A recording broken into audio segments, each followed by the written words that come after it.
Wow. You don't care what the kids eat, huh? Excuse me? That has high fructose corn syrup in it. And? Yeah, you know what they say about it? Like what?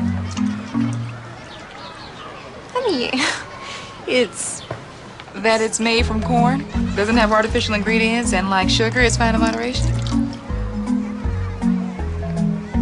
Love that top. Oh, well, thank you. Get the facts. You're in for a sweet surprise.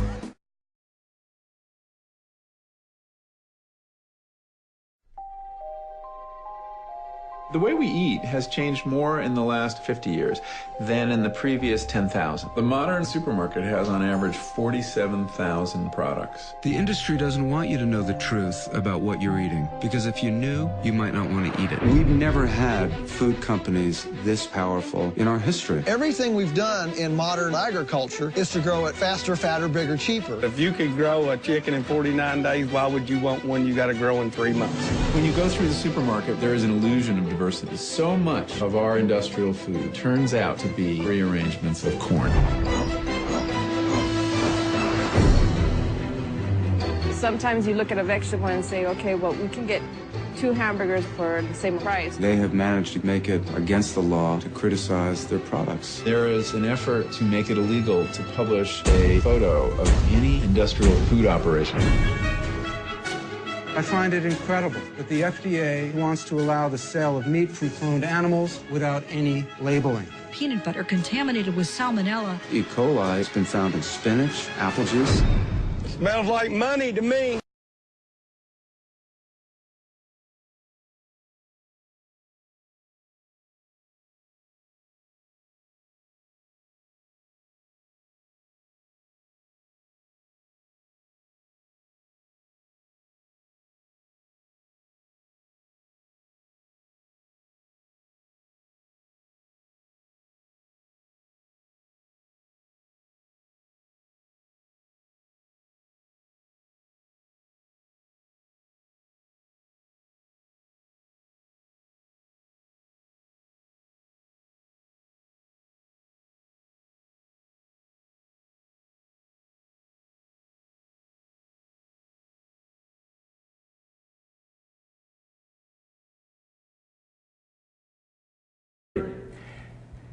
Now, if you attach the word imitation to a food, you can't sell it. I mean, think about it. We have this thing called low-carb pasta, okay? Some of you may have actually tried it. What if it was called imitation low-carb pasta or low-carb imitation pasta? You wouldn't ever buy it. So it was very important to get this word out of the marketplace, and they succeeded. And this opens the floodgates to all these re-engineered products, to these wonders like no-fat sour cream. There is no cream in no-fat sour cream. The word should not be allowed on that label. It's something else. You might like it, you might think it's good for you, but let's not call it sour cream. Well, we do call it sour cream. And read the ingredients on no-fat sour cream, and you will be stunned. It has nothing to do with sour cream. It's an image, it's an idea of sour cream in someone's eyes. It's like I have 3 sisters who are all vegetarians, and they love all those, tofu bacon and tofu this, and they haven't had meat in like 10 or 20 years, and they'll prepare some of this tofu bacon, and they'll say, "Isn't it amazing how much it tastes like bacon?" It doesn't taste like bacon. This is an image in their heads. Well, that's no-fat sour cream. So the imitation rule, the repeal of the imitation rule, which, by the way, if there are any public interest lawyers in the room, if you listen to what I was saying, you realize that this was completely illegitimate. The FDA threw out a law of Congress. Okay? The law in Congress was not changed. Somebody could sue to bring back the imitation rule. And it would be a wonderful thing if they did. And all that low-fat stuff would disappear.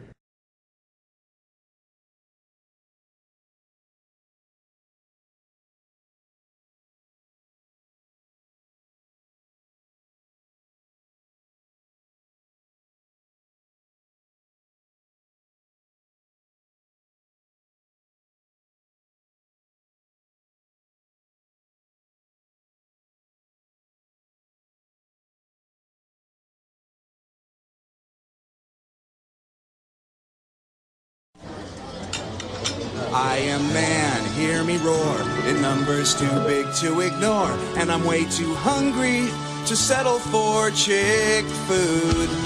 'Cause my stomach's starting to growl, and I'm going on the prowl for a Texas double whopper. Man, that's good. Oh yes, I'm a guy. I'll admit I've been fed quiche. Whey tofu, bye-bye. Now it's the Whopper beef I reach. I will eat this meat till my innie turns into an outie. I am starved. I am incorrigible. And I need to scarf a big burger, beef, bacon, jalapeno, good thing down. Yeah!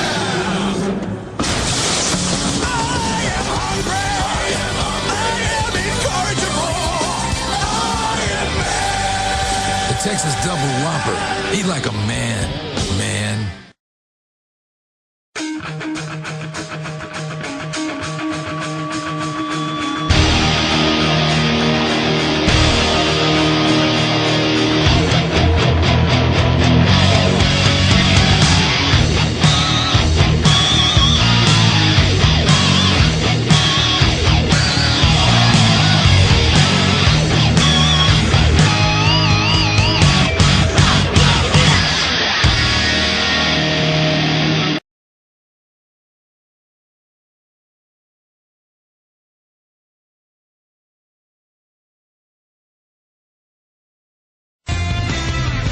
You'll want to pay attention to this story. Check out that billboard. PETA strikes again with referring to overweight women as whales in this billboard. PETA says it's supposed to be a reminder that going vegetarian helps shed the pounds.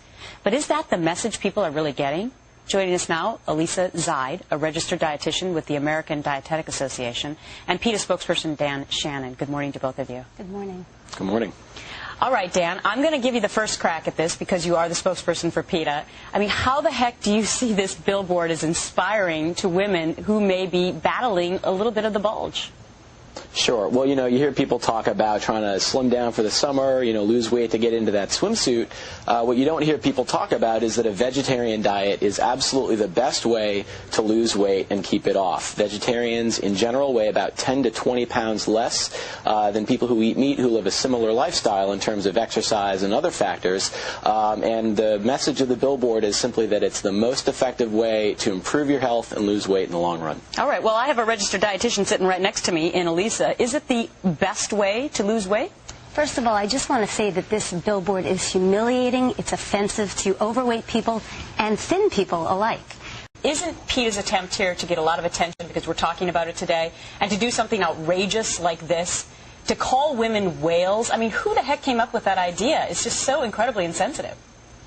Well, it's certainly provocative. I mean, the issue of weight loss and obesity in general is an uncomfortable topic to talk about, and we certainly understand that. But is that the way to do it? To call women whales? I mean, come on. Well, let's look at it another way. I mean, we're constantly bombarded by advertisements selling us, buckets of fried chicken, the double quarter pounder with cheese, with bacon on it. I mean, none of these ads mention that, this stuff is full of saturated fat and cholesterol. It's putting people at risk not only for obesity, but for things like cancer, heart disease, and stroke. That, to me, is the advertising that should be offensive to people. The bottom line here is if PETA put up a billboard showing a bunch of vegetables and lettuce, nobody would look at it.